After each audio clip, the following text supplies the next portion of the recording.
On the evening of December 20th, 2022, Moon Suho and her boyfriend Lee Ki-young were seated at a table in a Korean barbecue restaurant in Seoul, South Korea. Despite not having ordered any food, Moon was preoccupied with her watch, eagerly awaiting the arrival of her parents. This dinner held great importance for Moon, as it would be the first time her parents would meet Lee.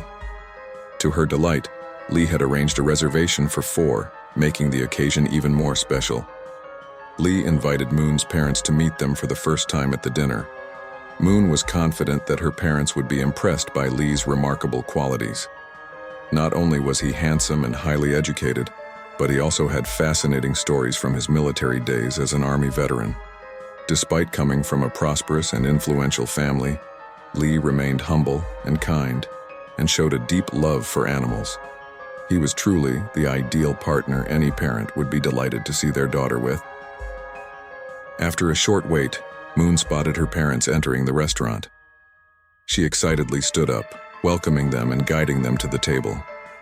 Lee greeted them warmly, and promptly took charge of the menu, ordering expensive drinks and high-quality meats.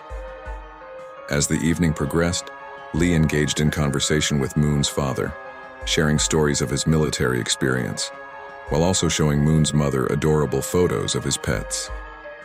Moon watched with joy as her parents seemed captivated by Lee. The evening was unfolding exactly as she had hoped, bringing her immense happiness. After a delightful evening at the restaurant, Moon's parents warmly embraced Lee, showering him with compliments. However, as Moon and Lee reached the parking garage, Moon noticed that Lee was intoxicated. Concerned for his safety, she suggested taking a taxi home instead of driving. Unfortunately, Lee misinterpreted her concern as criticism, and a heated argument ensued.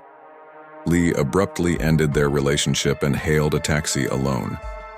Left stunned by the sudden turn of events, Moon hailed a taxi and returned home, feeling heartbroken and crying herself to sleep. However, her sadness was short-lived. The next morning, she received a surprise delivery of a beautiful bouquet of roses, accompanied by a heartfelt apology letter from Lee. He expressed regret for their argument and invited her to dinner that night. Overwhelmed with relief, Moon called Lee to accept his apology and assure him that her parents still held a positive opinion of him. They agreed to move forward as a couple and decided to celebrate their reunion by going out for a special dinner together. Lee booked a luxurious hotel room and showered Moon with gifts and extravagant experiences to make up for their argument. Moon appreciated the gestures but wondered if they were compensating for the fight. Despite her reassurances, Lee continued to spoil her, believing it was appropriate for the Christmas season, which is celebrated by couples in South Korea. Moon understood the cultural context and accepted his continued gestures, enjoying being treated like a princess. On Christmas Eve, Lee invited Moon to a special dinner and asked her to come to his apartment on Christmas morning to feed his pets. Excited, Moon arrived at Lee's apartment building on Christmas Day, noticing the scent of roses in the air.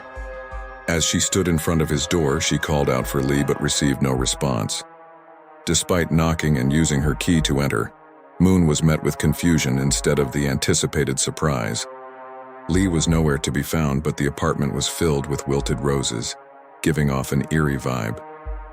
The sight of the decaying flowers in the empty, dark apartment made Moon feel uneasy. She called out for Lee but received no response. The apartment was scattered with roses, creating a puzzling and unsettling atmosphere. Moon attempted to reach out to Lee through his phone but received no answer. Adding to the confusion, Lee's 3 cats gathered around Moon, hungry and seeking food.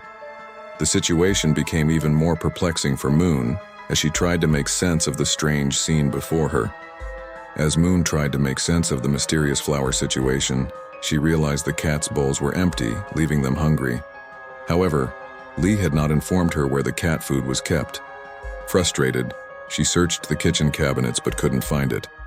Growing more unsettled, she ventured into the apartment hallway. In the hallway, Moon discovered a closet that seemed to be used for storage. Curiosity compelled her to open the door, but it was stuck.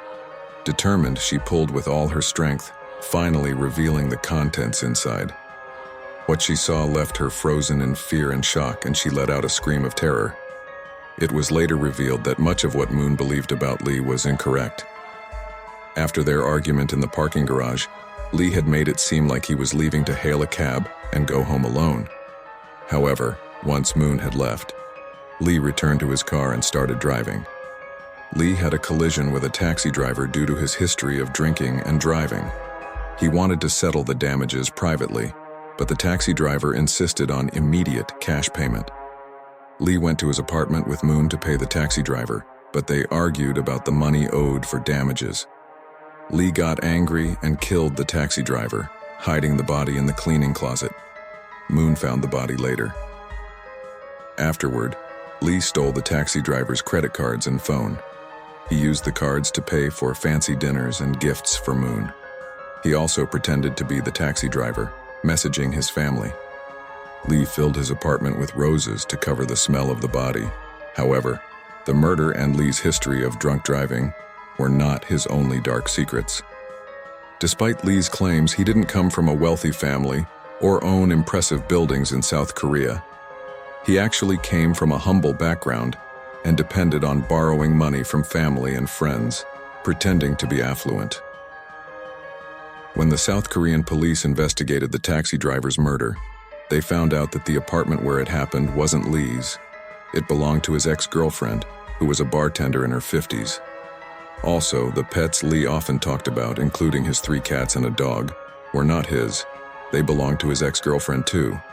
As the police delved deeper into their investigation, they found traces of Lee's ex-girlfriend's blood inside the apartment, which confirmed that it was her residence. It became evident that Lee had not only murdered his ex-girlfriend, but also stolen her apartment, her pets, and even her cell phone. He had been using her phone to send messages to her family, attempting to deceive them into believing that she was still alive, despite her disappearance and the alarming circumstances surrounding her. Lee was ultimately arrested and charged with 2 counts of murder. He admitted to killing both the taxi driver and his ex-girlfriend. However, during the investigation, the police discovered a missing woman's cell phone among Lee's belongings, raising suspicions that he may have been involved in her disappearance as well. Despite their efforts, the authorities have been unable to determine what happened to this 3rd woman, and the case remains unsolved. Following Lee's arrest, his crimes gained significant media attention, and he became widely known in South Korea. Interestingly, Lee's exceptional good looks became a focal point of public discussion. CCTV footage of Lee interacting with the taxi driver before the murder was frequently shown on the news, leading many people to remark on his striking appearance, likening him to an actor. The sudden interest in Lee's attractiveness raised concerns for Moon, his ex-girlfriend, fearing she might become a target of Lee's fans who could blame her for his imprisonment and potentially harm her. However, South Korean police took steps to protect Moon's identity and ensure her safety. It's crucial to clarify that Moon is a pseudonym used to protect her identity. To date, she remains safe. Lee was ultimately sentenced to life in prison for the 2 murders he committed,